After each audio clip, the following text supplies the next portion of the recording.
why cars? Why the hype? Why do we talk about it so much? And why do we talk about joints so much? Right? And the reason is that it pertains to everyone. Whether you're an elite athlete, a geriatric person, or a youth trying to learn how to walk for the first time, joint space and their function and how healthy they are going to determine a lot of things for us.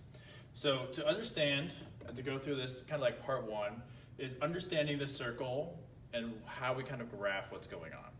So we're going to talk about the shoulder for a mini example today. And we're going to think about the circle as a north, south, east, and west type of compass to determine our areas. So north is going to be shoulder flexion, south extension, and then east, west will be adduction and abduction. So we have flexion, extension, adduction, abduction. Okay? So we're making a few assumptions here, and is why there's always a better way to be assessed in more detail when it comes to getting the FRA, but we'll talk about that later, is we're assuming right now that the total joint space that you were born with, whatever that is matched with your passive. So again, passive range of motion, if I took my arm by itself with the other arm, and I found out, and I hit the block, I'm like, okay, that's the limit of my shoulder. Actively, with my control, what kind of gap am I creating, or do I have a 1-to-1 ratio of passive to active? So, cars, if I look at someone, and they come in, and we go through a shoulder car, and they're showing me full range of motion, they're hitting north, south, east, and west really nicely. What that looks like is the active range of motion covers the entirety of that joint space, and again, assume passive for now, range of motion. That's good. That's roughly 1-to-1. That means of what you were born with, of what you're capable of, you've got control of. We check that box, we're ready to go. Next, also what we're looking at is in this circle, then becomes the adequacy of what you're trying to do. So, if you play baseball, we know certain range of motions are required to do these things effectively and also safely. That other circle will kind of transpose on top of this. So now we have something to look for. Someone comes in, their shoulder flexes to here. Now what we have is a graph that starts to look like this.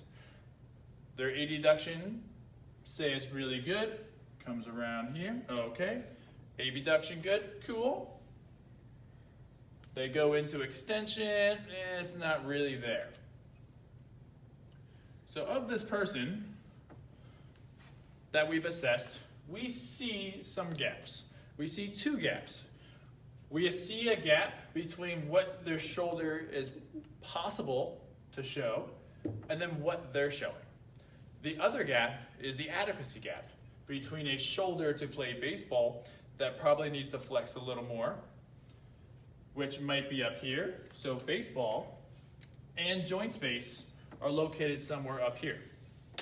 You come in, you show me a shoulder down here. Now what we've determined is the path we need to take to be effective and perform those things safely.